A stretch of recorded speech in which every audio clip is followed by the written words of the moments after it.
we have a lot to talk about.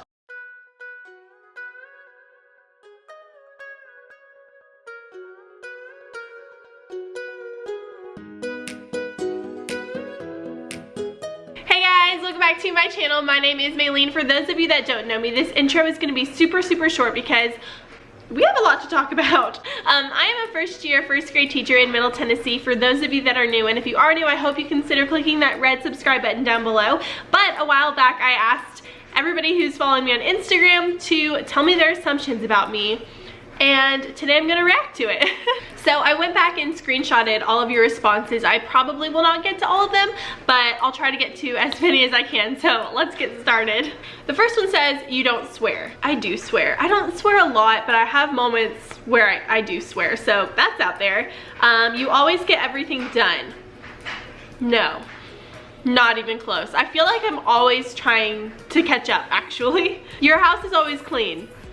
No. I've been better about it, and I am the kind of person who needs things to be in their place and needs things to be organized. Like, it's just how I am. I am a very clean person. Right now my house actually is clean because we had a day off, and so I cleaned my house, but no, definitely not. You love cooking shows. Yes, I love cooking shows. I like baking shows. I like bake-offs and like the beef bobby filet and the baking competitions, all of it. It is the best. You loved high school and college. Here's the thing. I feel like it's a big joke, you know, to everybody to say, oh, high school sucked, high school was the worst. I'm guilty of it myself.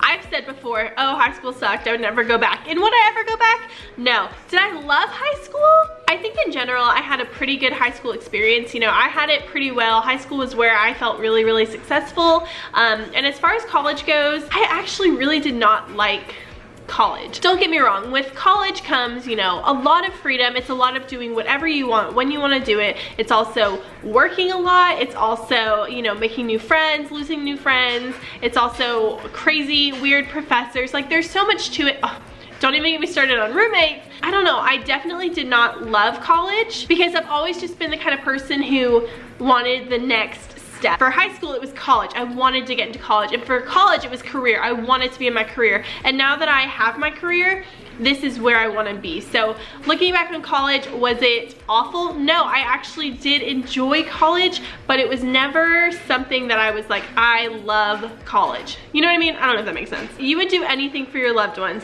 Abso-freaking-lutely. And I know that the people that I love and care about and that, you know, are with me would do the same. So absolutely. You dedicate pretty much all your time making sure you meet your kiddos' needs. Literally every single second of my day, and that's part of who I am as a person. I know teachers who go to school, they come home and they don't do any work, and that's just them. It doesn't mean that they're any less of a teacher. It doesn't mean I'm any more of a teacher because I dedicate all of my time to that. And I don't want you guys to think that being a good teacher means that you spend every ounce of energy on teaching, because that is not true. But I do pretty much dedicate all of my time right now to teaching. That is true. I assume you are religious. I'm actually not, but I still think I'm a pretty good person. That you are and were in high school super artistic and crafty. Yes, you hit the nail on the head with that one. I have always been a very crafty person, no matter what it was. I feel like that's kind of my area that I am just so good at. I've always been the kind of person who just gravitated towards art, no matter what kind of art form it was. When I was younger, my family history is really long, but my biological dad was a tattoo artist, and he had this like tracing paper, and I remember I would just trace all these things with this tracing paper, and it really, I think that's where my love for art came from. In high school, I feel like that's where I really started to grow a little bit more. I had an art class that I really liked. We got to do a lot more sketching. I found out I was really good at that. I got really into watercolor when I was in college. I just feel like it's something that I really enjoy. And you know, lately it's been calligraphy. I love doing calligraphy, and it has been something that comes naturally to me, and I realize not all people are like that, but I have always been really artistic and I love it. It makes me so happy. I have two that are right beside each other. One says, you have anxiety, and the other one says, you love meeting new people and making new friends.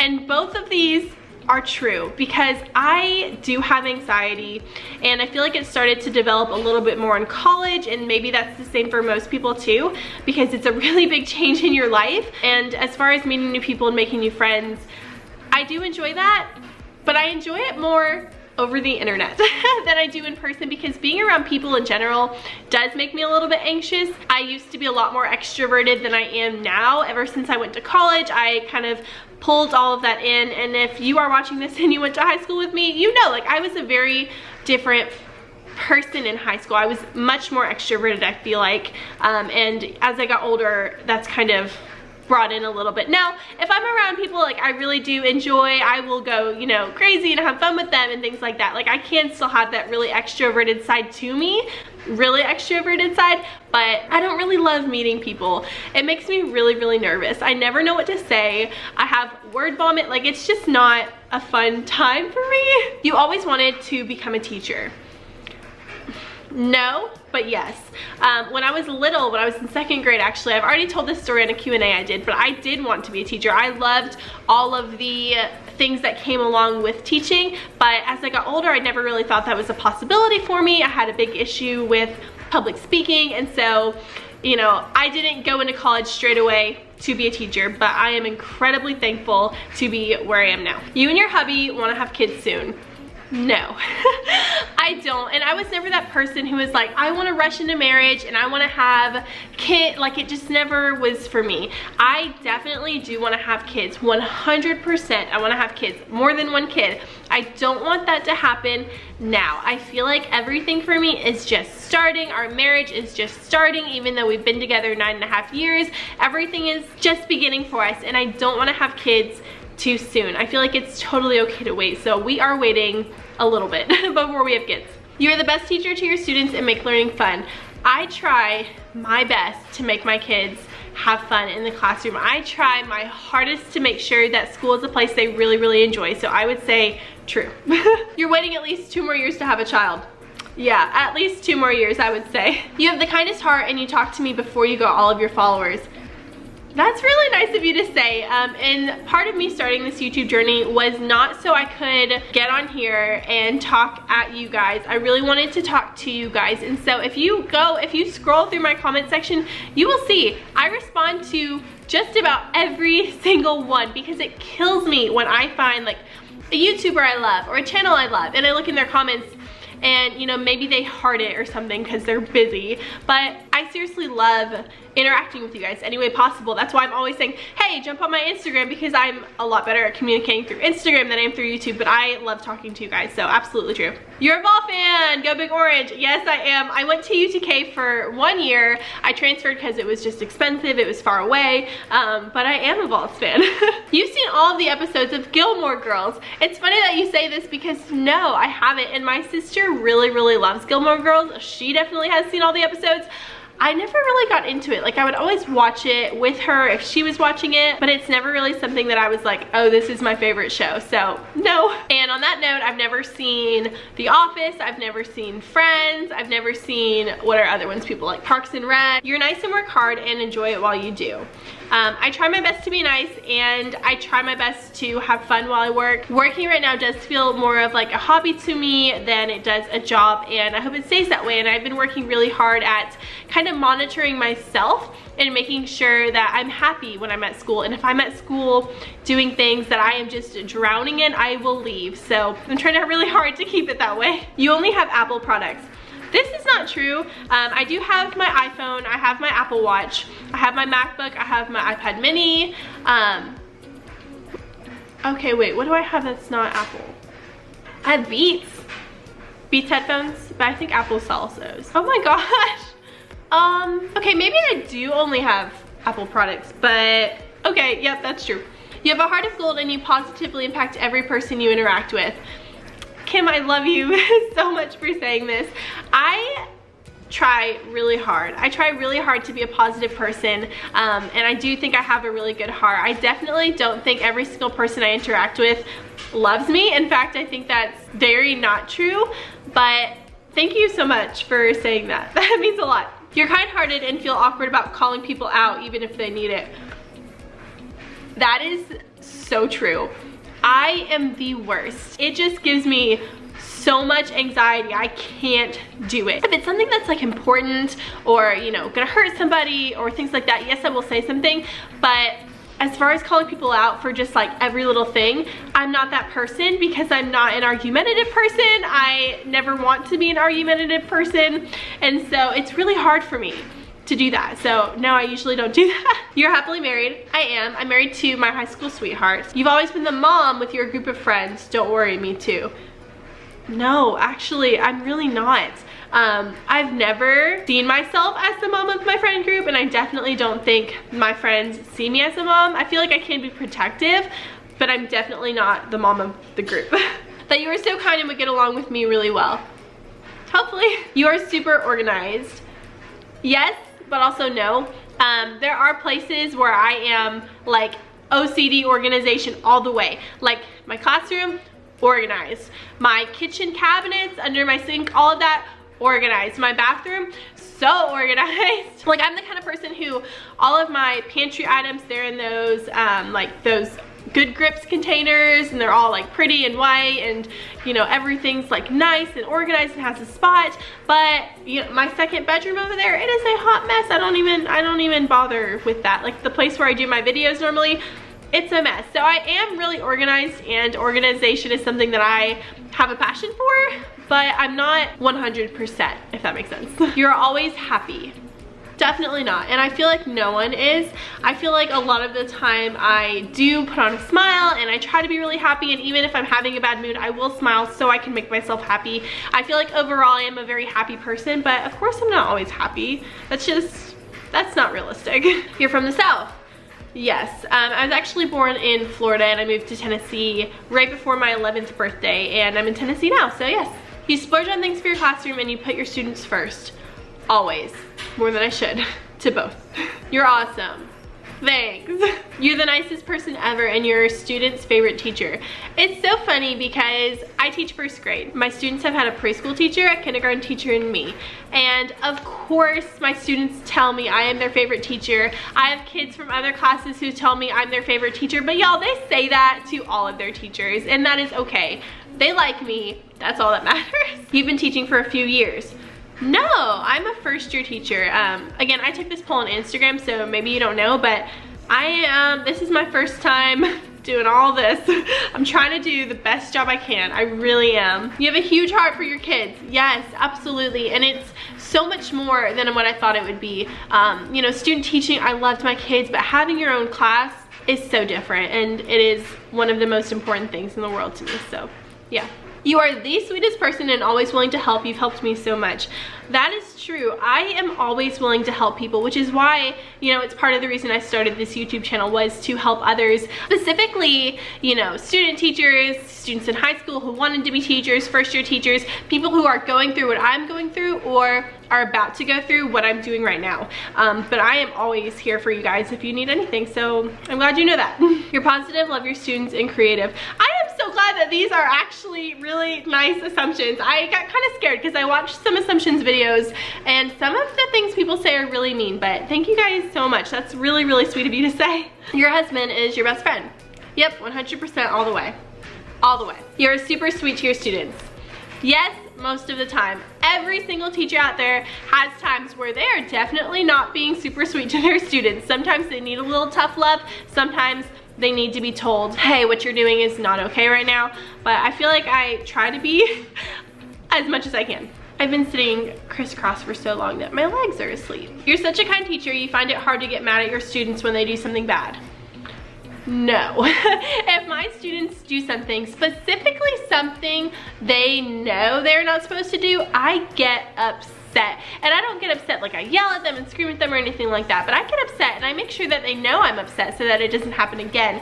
However, at the same time, in my classroom, mistakes are something that, you know, we embrace. It's part of, you know, what helps us grow. So I don't get mad at my students for making mistakes, but I always make it a learning experience. Oh gosh, now my legs are tingling. Ah! You're always super positive and happy. Again, no, I'm not always super happy. I do always try to be super positive though. You're more of a type A person, super organized, on top of things and put together. I try really hard to be that way. I think a lot of us try to, you know, be put together kind of people, but it's just not that way all the time. Like, I just cleaned my whole house, but I still have a huge pile of laundry in my bedroom that I need to fold. Like, I'm not always put together. I'm not always super organized. I hope that you guys watching me don't get the impression that I'm perfect and that everything is always in its place, because that's not my life at all. Like, not even close. There are some days I leave my classroom and it's messy, no matter how many times I tell myself, hey, I'm gonna get this clean before I go, or hey, I'll get to it on the weekend, and I never get to it. Like, I am a type A person, but at the same time, like, I'm a human. You put your all in for your kiddos and your channel.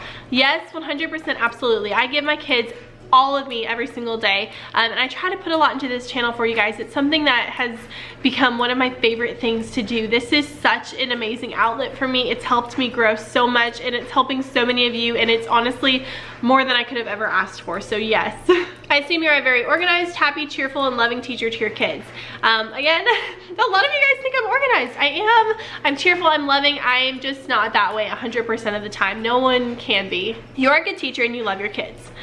As far as saying whether or not I'm a good teacher, I think, yeah, I think I am a good teacher. And it feels weird to say because I'm a first year teacher, and I always kind of had the impression like first year teachers will not know what they're doing, but I feel like I kind of do. I'm not an amazing teacher by no stretch of imagination. I work really hard to make sure that my kids are learning. I work really hard to make it fun. So I think I'm a good teacher, but I'm trying to be a better teacher every day. So I assume that your closet is very organized. My clothes are organized. I've always had an organized closet when it comes to clothes. I've always put them in color order. I always have had dresses here and short sleeves here and long sleeves here and all these other things here. Like, I've always been that person. In fact, I used to love to organize my friends' closets. So it is organized as far as clothes, but I don't know, everything else is just kind of in bins. I really want to get like I want to make over my closet, but it just hasn't happened yet. So your relationship with your students is one of the most important things to you. Yeah, absolutely. No matter what. That you love cheese and also love planning. I do love cheese a lot. Cheese is like everything. I like Parmesan cheese, I like cheddar cheese, I like Colby Jack cheese, I like, oh, my favorite is Asiago cheese. As far as planning goes, I like it sometimes. I have to be in the mood. I like planning guided reading more than I like planning like my day-to-day things. It feels really good to have everything in your planner, that's for sure. But I don't think I love the process of planning that much, actually. That your positivity is contagious and you are a fun and loyal friend. That's really sweet of you to say. I hope my positivity is contagious. I try to be like a smiley person, a happy person. I definitely am a loyal friend though, 100%. You're a perfectionist and you used to be in denial about it, but now you embrace it. I am a perfectionist in a lot of ways. There are just certain things for me that need to be in place. Always, there's certain things I need to have for my happiness, but I don't think I ever denied it. I think I always knew I was a perfectionist. You enjoy teaching a lot and also decorating. Yes, but I actually enjoy decorating my classroom more than I do decorating my home. And I don't know why. That's kind of weird. You put everyone's wants and needs before your own wants and needs. I think there's a lot of truth to this statement. I feel like I go out of my way to do things for other people, but I also feel like I get a lot of that back. So I'm okay with that. Your classroom is always on point and looking amazing.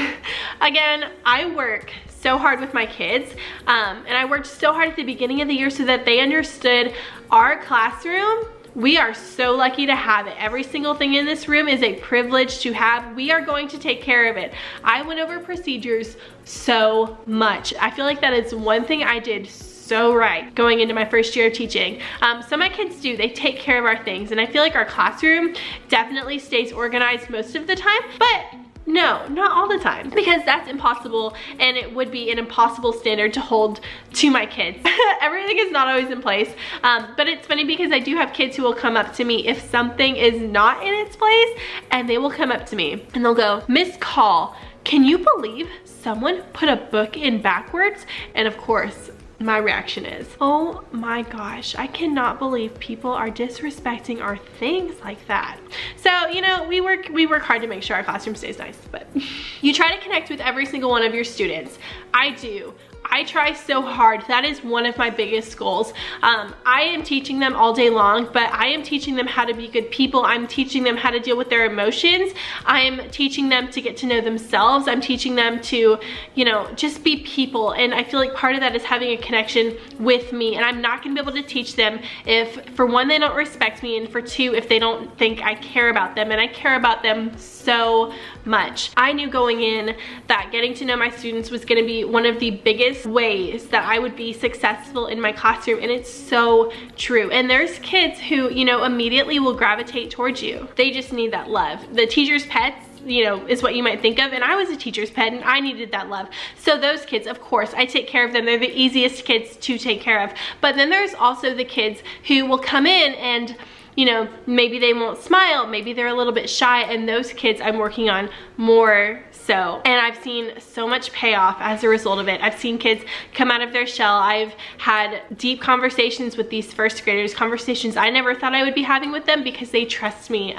So that is a really big deal. That you got all A's in college because you're such a great teacher, you know all the tools. That's funny. That's really funny to me because how successful you are in college is not any indication of how successful you are in your career. It's true. It's just true because college is not going to 100% prepare you for teaching. It's not. Did I get all A's in college? Nope. I even got an F once, and that was in statistics because I didn't go to class, and that might surprise some of you guys, but I didn't like the class and I wanted to drop it, but I didn't go about it the right way. So then I had to end up like making up and redoing it, and like I got a B in it. So it's fine, but no, I definitely did not get all A's in college. I did keep a really good GPA. I only had A's and B's. Actually that's a lie, I had a couple of C's, but that was more towards the beginning of my college career and not towards the end. I want you to know if you're in college, you will survive not getting all A's. Should you aspire for that? Yes, 100%. It'll help you with scholarships, all of that jazz, which is why I did it. That's the only reason. And I'm kind of an overachiever to begin with. So the classes that I really enjoyed, I had an amazing grade in, and that's just how it works for a lot of people. But definitely did not get all A's and definitely did not get all my tools from college. In fact, I got a lot of my tools from YouTube. So thank you, YouTube. You have a really beautiful home. This is my home. I would not say it's really beautiful. Me and my husband, all of our, you know, furniture and everything, it is cheap furniture. You know, I am 24 years old. This is technically it's our second apartment together. Our first apartment was in Chattanooga when I was in college. But all of this stuff, it's really cheap. It's Amazon, it's IKEA, it's, you know, outlet stores, it's Target. So I don't have what I want in a home, but I have what I like right now, and my home does make me really, really happy. So I wouldn't say it's where I want it to be. Probably never will be, but it is a starter home. You love teaching more than you love Tesla. Oh no, you didn't. Tesla, how does that make you feel?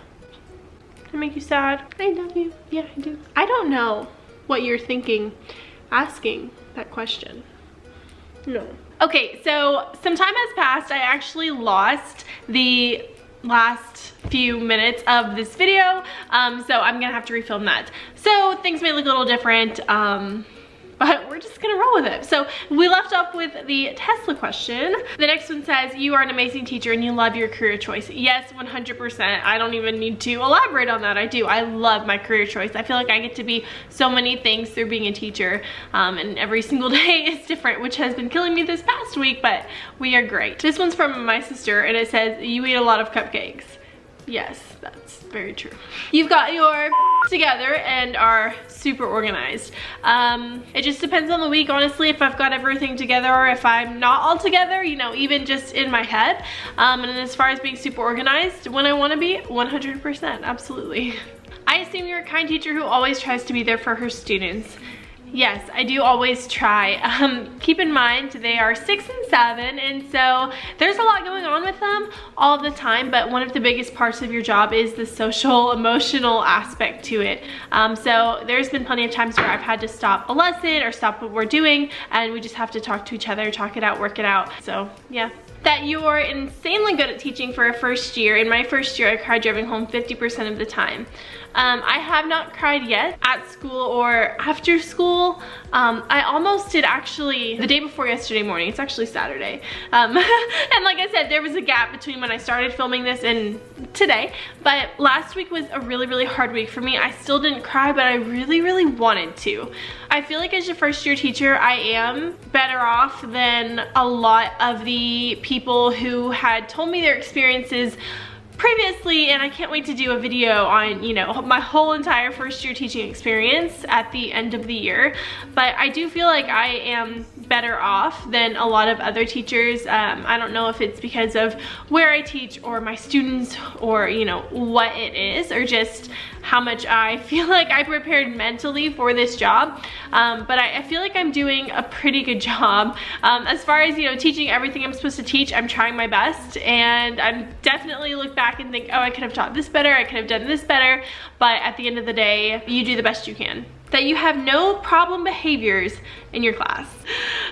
This is definitely not true, and it's a big misconception I think you guys have about me, because I do say my class is awesome. I have a really, really good class. To be honest, I don't know if I just got lucky with them or if I did do, you know, that much of a better job at the beginning of the year, but I definitely have an amazing class. I do have behaviors in my room, and something I always try to tell people is, instead of thinking of your behavior kids as behavior kids or your problems as problems, think of your problems as opportunities, because it's an opportunity for you to grow and it's an opportunity for your student to grow. Flip your thinking, and there's not going to be a simple solution to, you know, behaviors or anything. I'm learning so much about my students and, you know, what works for them and what doesn't work for them, but I still have problems. I have kids who part of their problem, I really feel like, is an attention issue, and so you have to, you know, be careful with that, because on the one end, yes, something a doctor could do for them would really benefit them, but on the other end, like, they are still in your classroom, they're still part of your class. So that's been a tough balance for me, because some of my students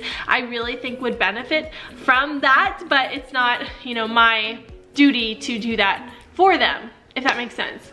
I don't know if that makes sense. My problems can really be chalked to students who are not paying attention and therefore ignore me, students who interrupt, they can't control themselves, students who are very sensitive and so they might lash out every now and then at another student. Never at me, actually. I've never had a student lash out at me. That's really good. I have students who are a little bit lazy, but you know, it's just very small things. I don't not have behavior problems, but I feel like I do a really, really good job with the problems that I do have, and like I said, opportunities. Your house is always clean. No. I have a robe back there. I have, like, I don't even know what's over there. Kroger bags. My house is not always clean. I do my best to keep it clean, but it is not always clean. Tesla's toys are usually everywhere. I'm usually really bad at laundry, like getting it folded. Like, I'll do laundry, but then folding laundry is not really my favorite thing in the world. But as far as like keeping a clean home, it's something I need to do, but I'm not always on top of it. Does that make sense? Oh, I like this one. You've got a nerdy side. Yeah, I actually do have a little bit of a nerdy side to me. I would say not as much as I used to. I feel like I was more on the nerdier kind of side in high school and, you know, maybe some of college, but definitely was. I was on the side that was like, I, you know, have to study, I have to do this, I have to make a good grade, I have to be awesome at this, and more of like the perfectionist nerdy side in school. But then I also was really into like my computer science classes, and I was really into playing video games. I played a video game called Counter-Strike for a really long time, and I would play it for literally 12 hours on end. Not kidding. Like, had a whole little group, we always played together, we would go on, it would be, you know, the best ever. And I did that up until sophomore year of UTC. I went originally to the University of Tennessee, Knoxville, and then I transferred to University of Tennessee, Chattanooga. My sophomore year at UTC, I stopped because I was kind of addicted. So I just quit. Next question. You've always wanted to be a teacher. Again, not true. You have a huge house. I love you, by the way. I'm from Utah. I'm 14. No, I definitely don't have a huge house. I do live in a 2-bedroom apartment, so it's bigger than a 1-bedroom apartment because I have more things and we need a little bit more space. We've got Tesla looking out the window right now, and I just like a more spacious place rather than a 1-bedroom, and we use the 2nd bedroom as an office, but I definitely don't live in a huge house. One day. And even then, I don't really want a huge house. I just want like a normal house. That you are passionate about teaching and will be a teacher for the long haul, even if it is difficult. This I truly see myself doing. And of course, I can't say for sure because I don't know what's gonna happen in 2 years, 3 years, 4 years, 5 years with my life, but teaching is definitely something I want to retire doing. It's definitely something I see myself doing for the long haul. People ask me all the time, like, hey, you know, do you think you would do coaching or administration? And administration, heck no, I really don't think I could. And as far as coaching goes, somebody actually asked me that because I was telling them like how much I love doing guided reading, and I still don't see that happening ever for me, so we will see. But as of right now, 2019, no, I just want to be a classroom teacher. I have talked with a few other people about the range because my degree right now is K through 3, so I can only teach as high as 3rd grade. But, you know, I feel like, you know, maybe later on in older grade, way in the future, creative writing in high school would be so much fun to teach. That was like my favorite subject. But, you know, for now, 1st grade is my gym. You never leave Target or Walmart without something for your classroom and or students. It is mostly true. It's not always true, but it is mostly true because I'm just that kind of person who you nailed that. Yeah, I do for the most part. And it's actually funny because yesterday I had a couple of kids at my table and we were just talking. It was during indoor recess and they were like, Miss Cole, you do too much for us. We need to do something for you. And I was like, you think I do too much for you? What? Sweet angels. That your management skills are really good, and I'm jealous as a fellow 1st-year teacher as well. I feel like they're pretty good. I feel like we have, you know, solid routines, solid expectations, and I feel like I'm trying really hard to just create that community in our classroom, but it's hard for me to say, looking at my own classroom, if my management is great, because I feel like it's great, but you know, I also don't know what everybody else is doing in their classroom. Like maybe theirs is so much better, but I feel like I got a really good picture of what classroom management should look like and what it should be like, and so I'm just implementing it in my classroom the best way that I can. I feel like it's, you know, pretty good for a 1st-year teacher. I don't think it's the best, but I feel like I'm doing a pretty good job. You would do anything for your students, absolutely. And my students know that if they ever need anything at all, I am here for them no matter what. I had a theft issue at the beginning of my school year actually. And you know, certain students were stealing a couple of things from my classroom, and I asked them, I was like, do you have anything like this at home? And they would say no. And for those students, I said, next time, instead of stealing from Mrs. Call, what can you say to me? And then we had that conversation, like, you can ask me, I'm here for you, whatever you need. I can do that for you, but you can't steal, it's not okay. And I actually had parents after that, because of course you have to contact their parents, let them know. But then I was giving a couple of things to certain students and their parents messaged me and they were like, hey, my child brought this home. And I was like, it's okay, I gave it to them, we're fine, thank you so much. But yeah, I would do anything for them and they know that. And the last one, you are the sweetest person and always willing to help. You've helped me so much. I hope you guys know that. As much as I talk about how much I love my kids, I love you guys too. I love that you're here. This has been the biggest blessing in the whole wide world to even get to sit here and talk to you guys. The whole reason I started this YouTube journey was, for one, to showcase what being a 1st-year teacher is like, the ups, the downs, what I'm learning, things I want to do better for next year so that you guys can be prepared. And even if you are a teacher who is already in the classroom and is already teaching, I hope that you learn something from me. I try my best to share all of the things that I'm doing in my room. I try my best to show you how I create things and how I do things. I would love this channel to be a lot bigger in terms of the classroom content, but unfortunately I cannot film in my classroom. One day maybe I can give that to you guys, because I feel like that is one of the most helpful things you can get as someone who wants to be a teacher, is seeing like that classroom kind of life. So that being said, I am here for you guys, whatever you need. If you have video requests, leave them down below. I have a list like 10 miles long of things that I want to do for you guys. So that is in the works. But I love you guys so much. Make sure you click that red subscribe button if you're not subscribed already, and like this video so that other teachers can see it. I would love to have you be part of our family. If there's any video requests that you have, leave them down below. I have a lot of really fun videos planned for you guys, but I've been busy. So I love you guys so much, and I will talk to you soon.